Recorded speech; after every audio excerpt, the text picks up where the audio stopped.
Hi, everybody. It is Wednesday, November 5th, 2025, the day after Election Day. The results are in. Welcome to another special edition of Your Daily Brief. Now, for the third day in a row, I'm Jackson Mitchell. Why don't we just dive right in? The big picture after the elections last night, Democrats won big. Let's start with New York City, where the self-proclaimed socialist Zohran Mamdani took that election home. Here is Mamdani addressing supporters last night in Brooklyn. Tonight, against all odds, we have grasped it. The future is in our hands. My friends, we have toppled a political dynasty.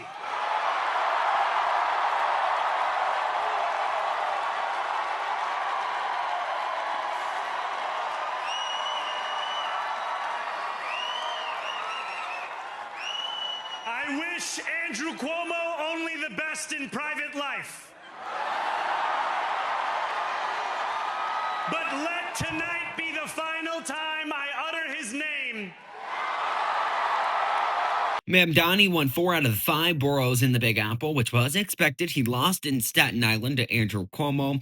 Mamdani received over 50% of the vote. Cuomo just about 40% of the vote. This is not the only race the Democrats won. Let's take you to New Jersey, where Mikey Sherrill won against Republican Jack Ciattarelli. And I noted this either last edition or the edition before that, but this is a state known to flip-flop, and polls did show Ciattarelli winning in some cases. That's the same with the race in Virginia, where the Democrat in that race, Abigail Spanberger, took the win there against Winsome Earl Sears. Again, both of these races show that there was a possible chance for a Republican win.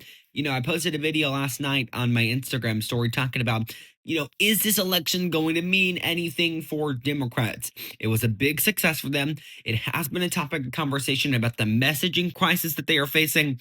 In that video, I proposed a question. Will this change anything? Will it have national implications like it was teased? They have the now mayor-elect Zohran Mamdani, who did well at getting young voters to vote. He had a large social media presence and many viral moments that got the attention of Gen Zers. And on the analysis side of things, this is what Democrats need. Someone who can get the younger generation motivated to vote. Someone who can focus on the issues that Gen Z is facing. So now I must propose the new question. Do Democrats take that and run with him? And to push back a little there, some of his views are far left. I mean, that's not a term that I like to use really, but his views are socialist. So yeah, maybe you could say it doesn't align with every Democrat out there, but still someone who knows how to get people rallied up, and we saw that in the New York City mayoral election. I want to give time to some of these other Democratic candidates who won in the gubernatorial elections in New Jersey and Virginia. Let's start with Abigail Spanberger, who is now the first female governor of Virginia. Here was her yesterday at her headquarters addressing the win and the future of Virginia. We sent a message to the whole world that in 2025, Virginia chose pragmatism over partisanship. We chose our Commonwealth over chaos.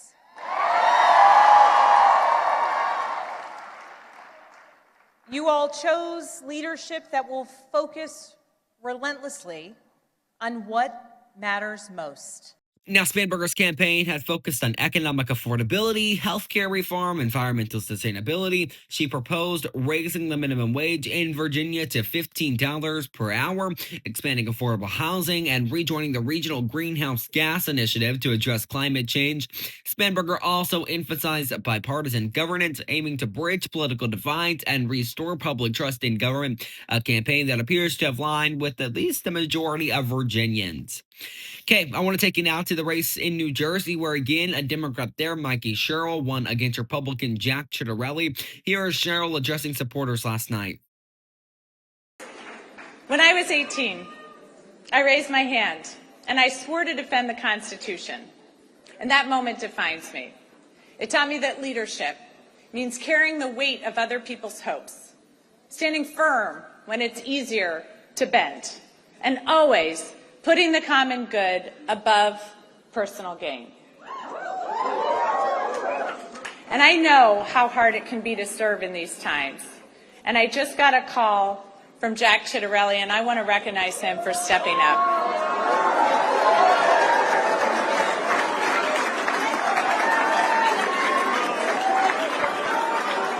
And all of you know, I love our history, and our state motto has always stuck with me. In 1777, New Jersey was one of the first states to choose a motto. Anybody? Liberty and prosperity.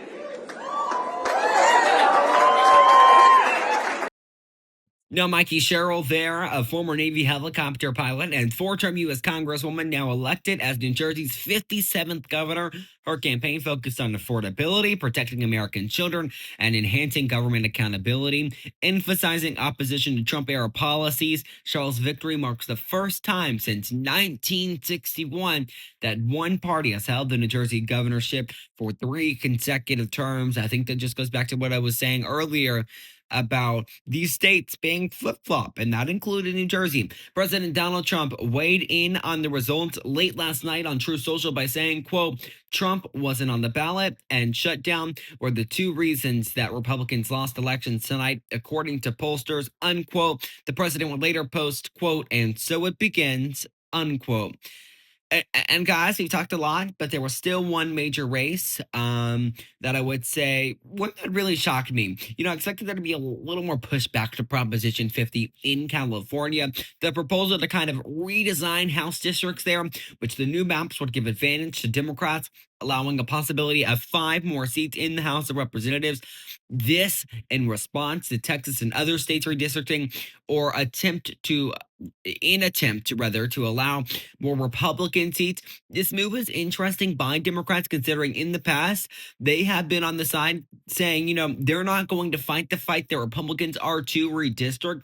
California Governor Gavin Newsom setting a new standard by doing this, essentially alluding that maybe Democrats are trying a little harder to fight Republicans on things they have done for so long. You know, guys, I wish I had all the time in the world. I could hit on so many more topics in the history of, but unfortunately, I do not. Before we go, let's take you to the government shutdown. It is now the longest ever, beating Trump's first term shutdown, which was 34 days. The government has now been shut down for 35 days as hope dwindles for it to reopen soon. Few political analysts have proposed the idea that maybe it could begin a conversation to reopen the government soon following the election. Though President Donald Trump is pressing Republicans to remove the filibuster rule, which was and is stopping the continuing resolution to pass in the Senate. The filibuster requires 60 votes to pass the CR, something Republicans just don't have.